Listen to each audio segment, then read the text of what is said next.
Um, Thank you for hosting me here in the wonderful city of Austin. I'm going to talk fast because I have a lot to tell you and just a little bit of time to do so. So bear with me, and also apologies to the translators up front. I am the founder of the Correspondent, and I have to tell you up front, I'm going to probably say a few things that are considered rude to say on a journalism conference. I can't help it. I am Dutch. We are considered rude. We are also considered cheap. If you don't believe me, just Google going Dutch. Sorry about that. So the Correspondent. We call ourselves an antidote to the daily news grind. That is our slogan, and it has been for 5 years. And that's probably the unique selling point we have and why people sign up for us. We are not the news. And I could talk hours why we are not the news. And we don't consider ourselves to be in the news business, because news is a terrible product. News is a terrible product. News fundamentally misleads our audiences about what goes on around in the world. Now, I'm not talking about journalism. It's not the same as news. But when regular folks, non-journalists, think about journalism, they often think about the daily news grind, the thing that is tiring and misleading, and we get just fed up by it. Now, what's wrong with news? News, generally speaking, almost always is about the most sensational exceptions to the rule.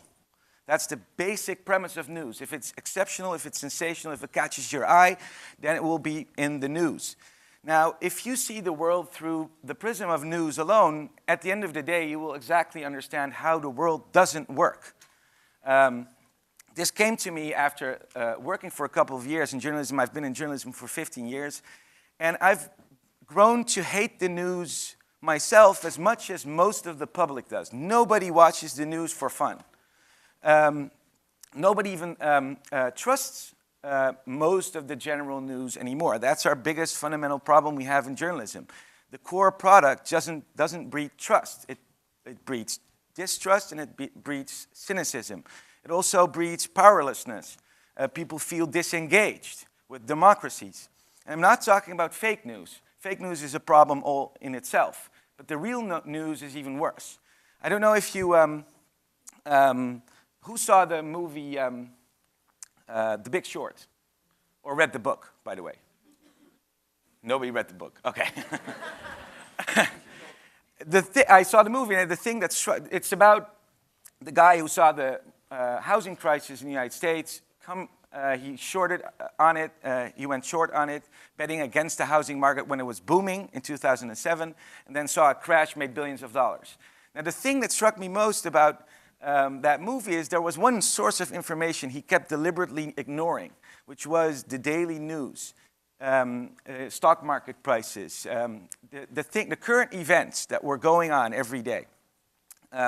News is about what happens today, never about what happens every day. We should focus more on what happens every day, because that shapes our society and our lives. As we call it, news is about the weather. If you want to know what to wear tomorrow, watch the news. But we need to cover the climate as well. There are structures governing our societies that explain to you why these current events are happening. And we need to inform people about those as well. Now, I mean this metaphorically. We have a climate change correspondent who writes about climate change every day. But we use this metaphor for almost everything we do. It's not about events. It's about structures. And we do so being ad-free. Best decision we've ever made. We've been ad-free since the beginning. And it frees us up from selling our audience to third-party businesses. This is how it looks. We don't have the muck yet. Working on it.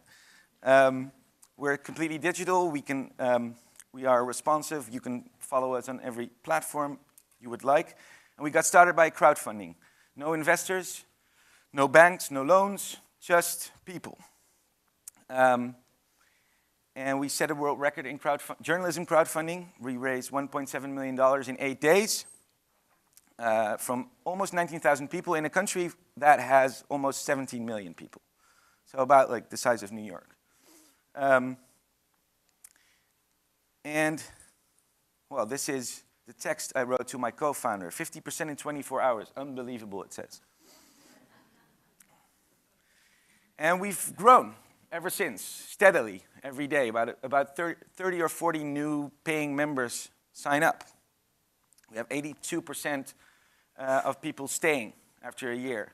They pay 60 euros a year or 6 euros a month, and we employ 47 people.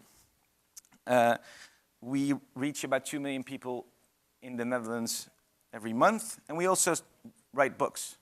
Those are the end products of our longer series of articles on our website. We published 5 books, sold over 100,000 copies, all of them national bestsellers. And the key part is involving readers into your journalism. That's the most important part. Not just by engaging them or getting them to comment on something or like something, really involving them. Because 1,000 of your readers, maybe they're doctors or teachers or patients in hospitals, they know more than one journalist. And this treasure of knowledge, this is the biggest untapped resource of knowledge and expertise we as journalists have. And we can untap it now because we're online. And I put this in because this was in the New York Times and the Washington Post 2 days ago. We had a big scoop that all started with this call out. All our series of stories start out with call outs, very specifically, for example, to Shell employees. If you work at Shell, please help us research this. This is our correspondent climate change, and by collaborating with readers who worked at Shell, a couple of hundred signed up, we unearthed the Shell tapes that documented how Royal Dutch Shell, the oil company, knew about climate change since 1986 and has been frustrating action to do something about it ever since. This is the tape they used internally to warn their own employees about the dangers of climate change 30 years ago. We got this from readers. This is our guru, Jay Rosen, tweeting about it.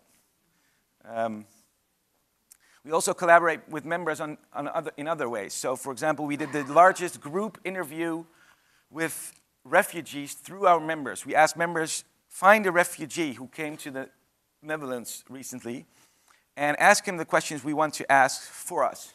Almost 500 people did so, and we did the biggest group interview. And we got a sense of what daily life for refugees in the Netherlands looks like. Wrote a whole series of stories, also had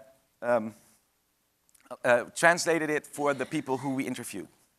So a big part of this conversation goes on our platform itself. So we call it the contribution section, not the comment section. We don't want comments. Comments are opinions. We want what you know. No.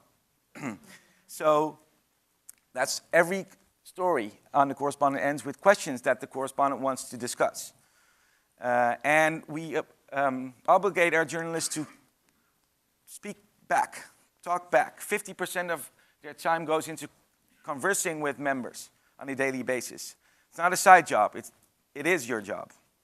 And people can also fill in their expertise titles. You see below the name, the expertise title, we verify those titles so we know you're a doctor or a teacher or something else. And then these readers become ambassadors. We don't have a paywall. If you go to the correspondent, then you have to sign up. You have to become a paying member to see everything we do. But members can share everything we do without any limits. On top of the articles, it says, this article has been given to you by paying member, and then the name of the member. There's a unique link, so people know somebody paid for this. And my time is running up. Also, very important, have designers and developers in your highest ranks. Design and development is very important. If you judge websites, if they're trustworthy, the first thing people look at is, what does it look like? So we teamed up with a great design studio who built and designed everything. This handsome man is our creative director. And the word there is rust, which means, oh, now I forgot the English word, oh my God. Calm. He creates calm. Because news is hyped, we are calm. So one thing we did, for example, design-wise, is we took out all the links. Links distract you. Links point you towards things that you don't know where you're going. So we put the links with context next to the stories. Side notes, we call them. And we explain the link, why we want you to go there or why you might want to read that. We also have context buttons that explain certain words. And the readers are our most important stakeholders. They pay us, they're the only payers, and we work for them. We don't want their attention for attention's sake. There's 68% of our revenue is member subscription. We don't actually use the word subscription. 2% is donations, 5% is speakers agency, and we also sell books. It's becoming a bigger part of our business. Almost there. And now we want to go here. Because Dutch is a very small language, 21 million people speak it.